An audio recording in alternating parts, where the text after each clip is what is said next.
भारत की 10 सबसे लंबी नदी। गंगा नदी 2525 किलोमीटर। गैंगस, भारत में गंगा के नाम से जानी जाने वाली नदी हिंदुओं के लिए सबसे पवित्र नदी है और इसे गंगा देवी के रूप में पूजा जाता है। अफसोस की बात है कि ये दुनिया की सबसे प्रदूषित नदियों में से एक है। यह उत्तराखंड के गंगोत्री ग्लेशियर से निकलती है और बंगाल की खाड़ी से मिल जाती है। गंगा दुनिया की तीसरी सबसे बड़ी नदी है। इस जल निकाय के अंतर्गत आने वाले राज्य उत्तराखंड, उत्तर प्रदेश, बिहार और पश्चिम बंगाल हैं। गंगा का अंतिम भाग बांग्लादेश में समाप्त होता है। गोदावरी नदी 1464 किलोमीटर। गंगा के बाद गोदावरी भारत की दूसरी सबसे लंबी नदी है। ये कई सहस्राब्दियों से हिंदू धर्मग्रंथों में पूजनीय रही है और समृद्ध सांस्कृतिक विरासत को पोषित करती आ रही है। गोदावरी दक्षिणी भारत की सबसे लंबी नदी है और इसे दक्षिण गंगा के नाम से भी जाना जाता है। नदी महाराष्ट्र के त्रयंबकेश्वर, नासिक से निकलती है और छत्तीसगढ़, तेलंगाना और आंध्र प्रदेश से गुजरती है और बंगाल की खाड़ी से मिल जाती है और 1450 किलोमीटर से अधिक की लंबाई को कवर करती हैं। कृष्णा नदी 1400 किलोमीटर। कृष्णा नदी, जिसे कृष्णन भी कहा जाता है, की उत्पत्ति महाराष्ट्र के महाबलेश्वर के पास पश्चिमी घाट से हुई है। ये भारत में सबसे महत्वपूर्ण प्रायद्वीपीय नदियों में से एक है जो महाराष्ट्र, कर्नाटक, तेलंगाना राज्यों से होकर गुजरती है और अंत में आंध्र प्रदेश में बंगाल की खाड़ी में मिल जाती है। यमुना नदी 1376 किलोमीटर।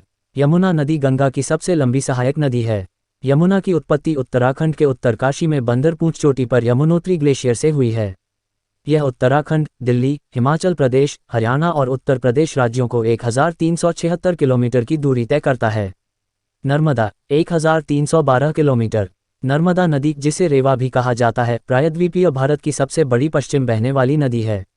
नर्मदा की उत्पत्ति मध्य प्रदेश के अमरकंटक पर्वत से होती है। ये भारत की 7 पवित्र नदियों में से एक है और इसका उल्लेख हिंदुओं की विभिन्न प्राचीन लिपियों में किया गया है। 1300 किलोमीटर से अधिक की दूरी तय करने के बाद यह नदी अरब सागर में विलीन हो जाती है। सिंधु नदी 1114 किलोमीटर। सिंधु नदी प्राचीन सिंधु घाटी सभ्यता का जन्मस्थान है और एक बहुत बड़ा ऐतिहासिक महत्व रखता है। इस महान नदी के नाम पर हमारे देश का नाम भी माना जाता है। भारत और पाकिस्तान के बीच सिंधु जल संधि भारत को सिंधु नदी द्वारा किए गए कुल पानी का 20% उपयोग करने की अनुमति देती है। सिंधु नदी की कुल लंबाई 3180 किलोमीटर है। हालांकि भारत के भीतर इसकी दूरी केवल 1114 किलोमीटर है। ब्रह्मपुत्र 916 किलोमीटर। भारत की प्रमुख नदियों में से एक ब्रह्मपुत्र की उत्पत्ति तिब्बत में हिमालय के एंगसी ग्लेशियर से हुई है। वहां इसे यालुंग त्संगपो नदी के नाम से जाना जाता है। यह नदी अरुणाचल प्रदेश के रास्ते भारत में प्रवेश करती है। ये तब असम से होकर गुजरती है और अंत में बांग्लादेश में प्रवेश करती है। महानदी 890 किलोमीटर। महानदी संस्कृत के 2 शब्दों महान और नदी का एक यौगिक है जिसका अर्थ है महान नदी। यह नदी छत्तीसगढ़ के सिहावा पहाड़ों में निकलती है और ओडिशा राज्य से होकर बहती है। महानदी भारतीय उपमहाद्वीप की किसी भी अन्य नदी की तुलना में अधिक गाद जमा करती है। दुनिया का सबसे बड़ा मिट्टी का बांध, हीराकुंड बांध का निर्माण ओडिशा में संबलपुर शहर के पास महानदी पर किया गया है।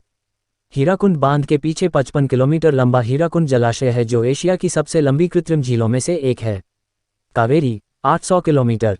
कावेरी तमिलनाडु की सबसे बड़ी नदी है। कावेरी कर्नाटक के कोडागु जिले के तालकावेरी में पश्चिमी घाट की तलहटी से निकलती है। यह नदी कर्नाटक और तमिलनाडु राज्यों के माध्यम से एक दक्षिण पूर्वी दिशा में बहती है और बंगाल की खाड़ी, तमिलनाडु में मिल जाती है। कोडगु पहाड़ियों से दक्कन के पठार तक की अपनी यात्रा के साथ कावेरी नदी श्रीरपटना और शिवान समुद्र में 2 द्वीप बनाती है। कावेरी नदी को दक्षिण की गंगा के रूप में भी जाना जाता है। ताप्ती नदी 724 किलोमीटर। ताप्ती नदी ताप्ती प्रायद्वीपीय भारत में उत्पन्न होती है और मध्य प्रदेश, महाराष्ट्र और गुजरात से होकर अरब सागर में मिल जाती है। आपको अगर यह जानकारी अच्छी लगी हो तो आप मेरा चैनल सीबी ज्ञान को सब्सक्राइब, लाइक और शेयर करें।